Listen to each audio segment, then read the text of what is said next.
In this screencast, I'd like to talk to you about some basic ideas having to do with waves. We'll largely be building some vocabulary that we can use as we talk about more complicated and cooler applications of what waves are doing, although we will have some concrete applications within this talk as well. The way that I'd like to start is by having you imagine that there's a mass on a frictionless table, and I stretch the mass from the spring's equilibrium position and then release it. So that will set it into oscillation. And I'd like you to graph the horizontal position of the mass as a function of time after I release it. I'd also like to ask you to imagine that there's a slinky that's sort of being jiggled up and down. This is a snapshot. This is sort of a camera image, a picture, a cartoon, a moment caught in time. And I'd like you to imagine this, or I'd like you to focus on that little red bit of slinky. There's just a little bit of it there. And I'd like you to think about its motion as a function of time, and I'd like you to graph its vertical position as a function of time as the slinky jiggles up and down. And I'd also like you to answer maybe a kind of a weird question. If we're in the realm of graphs, if I were to consider this camera image a graph, you might say, well, it's not a graph. I might say, if it were a graph, what would be its axes? What would be the vertical axis? What would be the horizontal axis? You might pause the video and construct these graphs, or you might not. The mass on the spring would oscillate as a sine or a cosine wave. Either of those is fine for our purposes. The position as a function of time would oscillate sinusoidally. So would the vertical position of this little red bit of slinky here. It would have a vertical oscillation as a function of time. I'd like to point out that these graphs show one object and one object's position at many moments in time. One object and an evolving position in time.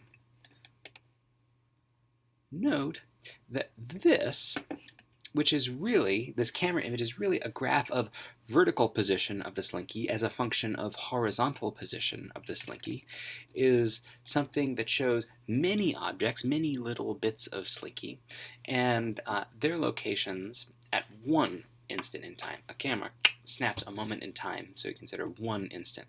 That's different. Here, one object, many instants in time. Here, many objects, many little bits of slinky, all at one instance in time.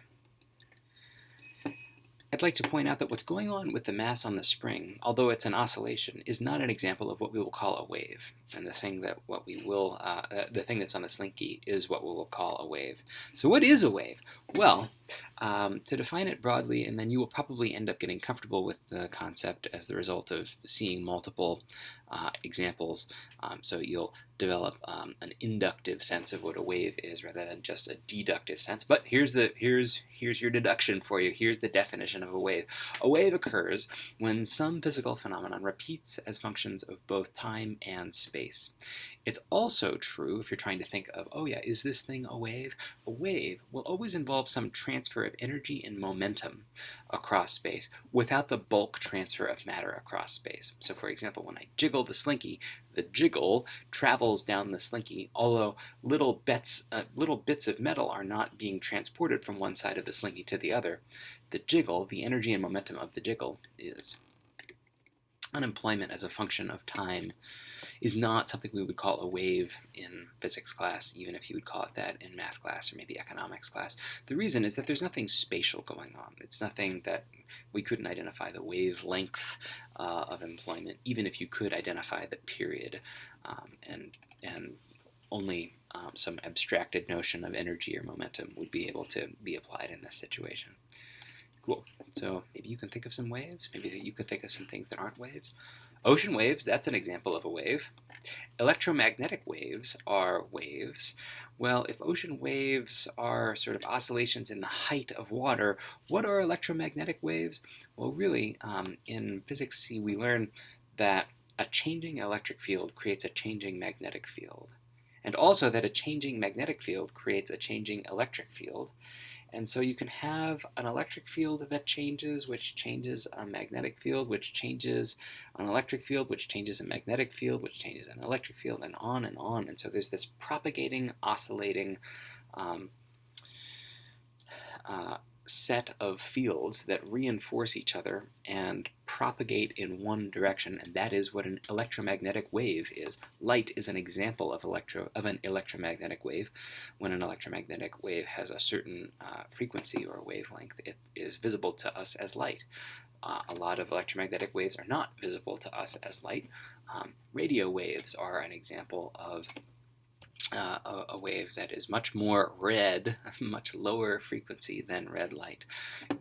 X-rays and ultraviolet rays are more blue than blue. They're higher frequency even than blue light. What you need to know is that light waves exist. Waves on a string. This we will study in a little bit more depth. That's an example of a wave.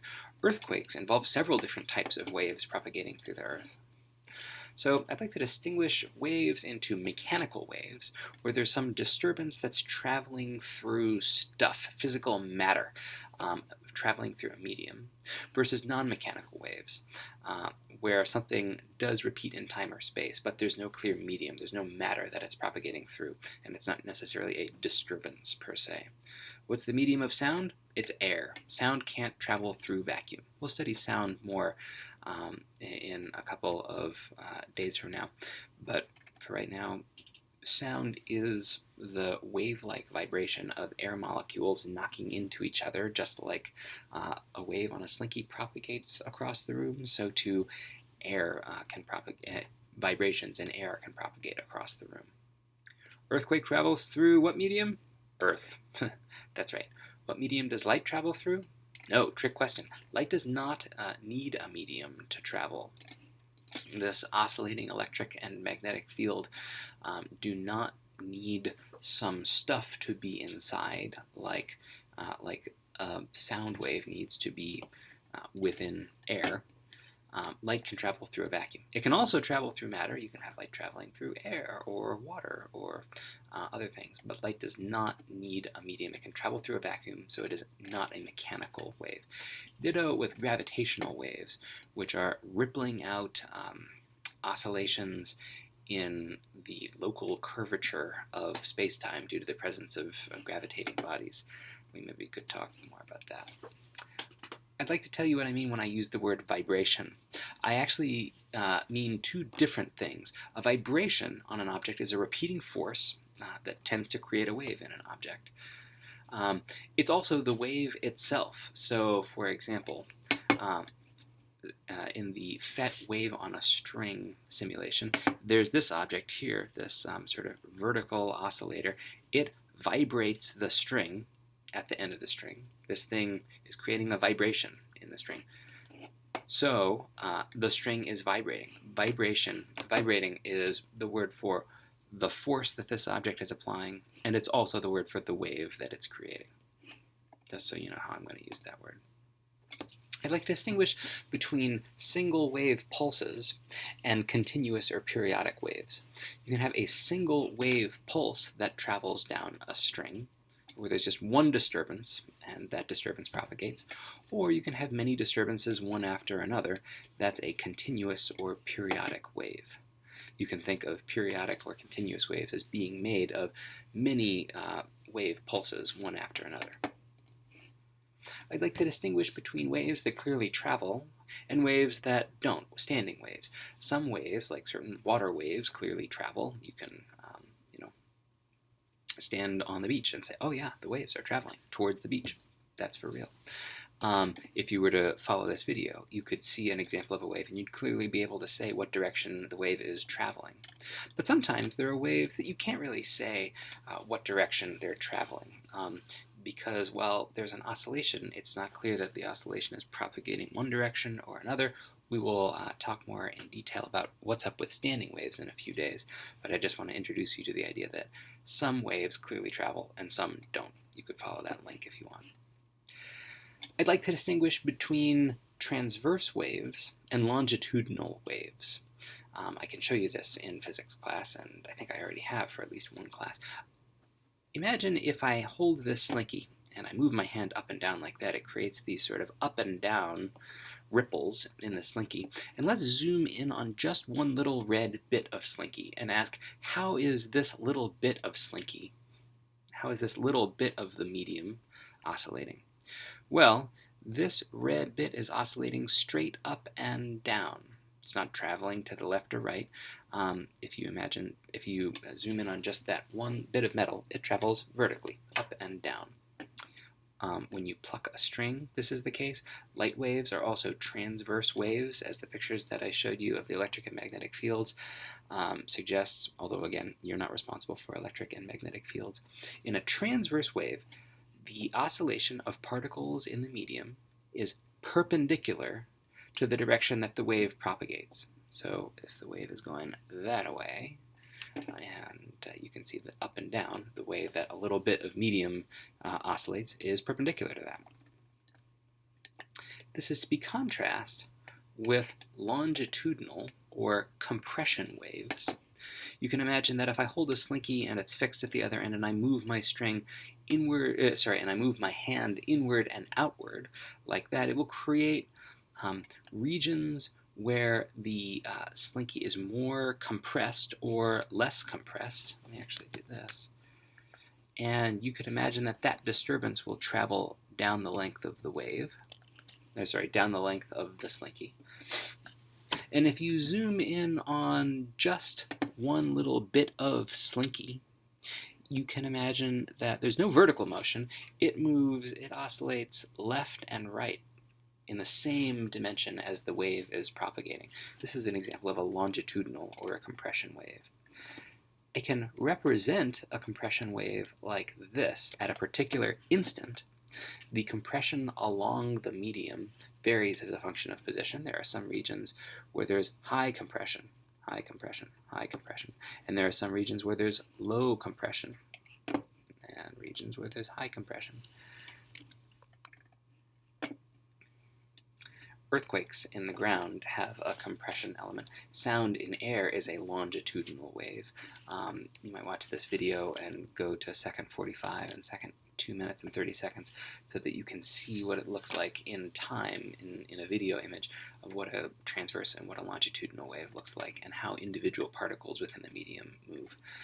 We'll also take a look at this in class. This is a good dramatic example of how particles within a transverse wave and particles within a longitudinal wave move.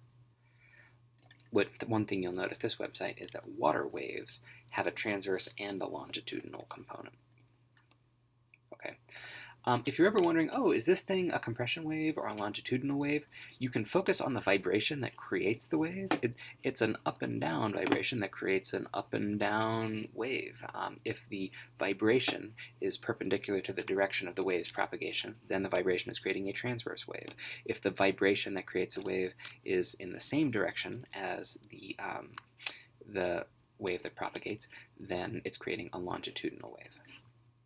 All right, let me talk about some vocabulary words associated with transverse waves. Again, this is a snapshot, one instant in time. You can imagine that there could be a video image where it showed the hand moving up and down and the rippling wave moving down the length of the slinky. Here at the top is a peak, at the bottom is a trough.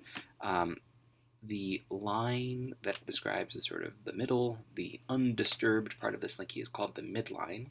The distance from peak to peak, which indeed is the same as the distance from trough to trough, or the distance from this midline to not the next midline, but the next one, is the wavelength. It is measured in meters. It is not the same as a period, t, although waves do have periods, and although this graph does look like something you've seen in math class, this is a graph of position as a function of position.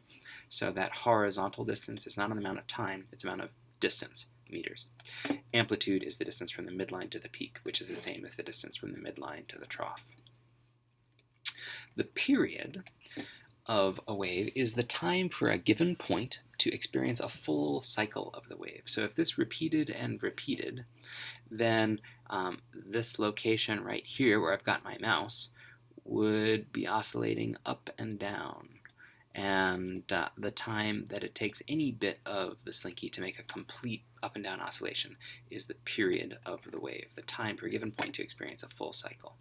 The inverse of period is the frequency, measured in hertz. Hertz is cycles per second, or mathematically 1 per second.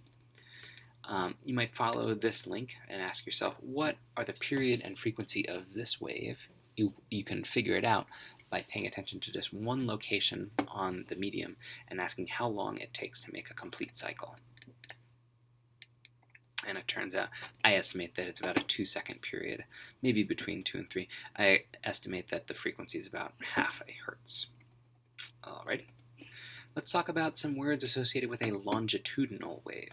If you have a longitudinal wave in a medium and it's propagating, the region of maximum squished togetherness is called the region of compression.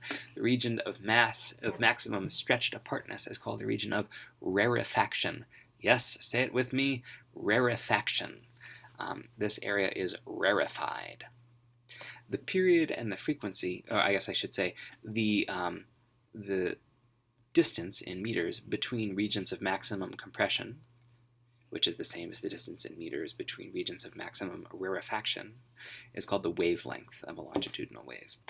The period and the frequency of a longitudinal wave are the same as they are for a transverse wave. It's the amount of time for a given spot on the medium to experience one complete cycle of the wave. If you follow this video and ask yourself what its period and frequency are, I find that the period is about 3 seconds. The frequency is about 1/3 of a hertz. Alright, so now let's do a little bit of math. Now that we have some nouns, let's make a sentence. And I'm going to tell you something about the speed of a wave. The speed of a wave, the velocity of the wave, well, the velocity of anything we think of as sort of being a distance traveled divided by the time it takes to make that travel. Well, if the wave travels over one wavelength, if the disturbance propagates from there through there to there in a given amount of time, the period t, then the velocity of a wave is the wavelength of the wave divided by the period t. In other words, the velocity of a wave is its wavelength times its frequency. So here's an example problem. If a certain slinky has a velocity of 10 meters per second, when I vibrate it with a 2 hertz vibration, if I make 2 cycles each second, then what is the wavelength of the wave that results on the slinky? Well, I guess if you solve this out, the wavelength is 10 meters per second divided by 2 hertz, and remember, hertz is 1 over seconds, so there's like 1 over seconds in the numerator and 1 over seconds in the denominator, so they cancel, leaving 5 meters. The wavelength of this wave I'm creating in this slinky will be 5 meters. Let's talk about the speed of a wave and what might affect it. Maybe you could imagine that a wave would travel faster down a string or a slinky if I gave more frequent vibrations to it. Or maybe you might imagine that a wave might travel faster down a string or a slinky if I gave more amplitude of vibration to it. Or maybe you can imagine that if I increase the tension in the medium, that is to say if I stretched a slinky, that a stretched slinky might have a faster propagation of a wave down the length of it compared to an unstretched slinky. You might also imagine that if my slinky was made of a very heavy metal instead of a very light metal, then for the same amount of tension, it might have a lower wave speed, because after all, heavier, more denser things have more inertia, more sluggishness to acceleration, so they might have a slower wave propagation. Okay, so we'll maybe do some experiments about this in class, and you did some on your PhET wave on a string homework. But it turns out that the wave speed increases with increasing tension in the medium, decreases with more massive or more dense media, that is to say, there's an inertial factor in the denominator, more sluggishness of your medium, slower wave speed. And it turns out that wave speed does not depend on the amplitude of the wave or the frequency or the wave of the wave or on the wavelength. So would you say pulses travel faster through a stretched or an unstretched slinky? Well, it turns out in a stretched slinky, the tension in the slinky is higher, and so there's a higher velocity of a wave down the slinky in a stretched slinky. All right. Under the same tension, would you imagine that the speed of a wave would be greater on thin piano wire or thick piano wire? Well, the thick piano wire has a higher density. It has a higher inertial factor.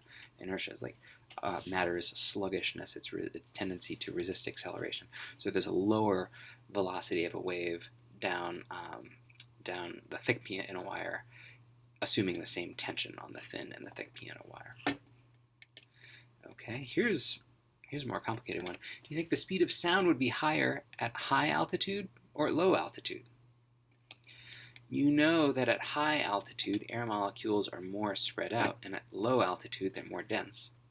So at higher altitude, there's less density, so it's kind of like decreasing the inertial factor. So you'd imagine that maybe since it's relatively easier to move these air molecules around, that you might have an increased speed of sound at the high altitudes. But it turns out that the interaction between neighboring air molecules is much stronger down here. You can imagine that if one of these guys is whizzing a little bit around, then it's very likely to bump into a neighbor and communicate that whizzing through the medium of the air. More likely to communicate some velocity to a neighbor down at low altitude than it is at high altitude. So the idea is that that's kind of like a lower tension at the high altitude, and that lower tension results in a lower velocity of air at the high altitude. It turns out that that second factor wins, and that at higher elevation there's lower air velocity. See, at no elevation, ground level about 340 meters per second for the speed of sound in air. At 3,000 meters of elevation, then the speed of sound has gone down to about 328 meters per second.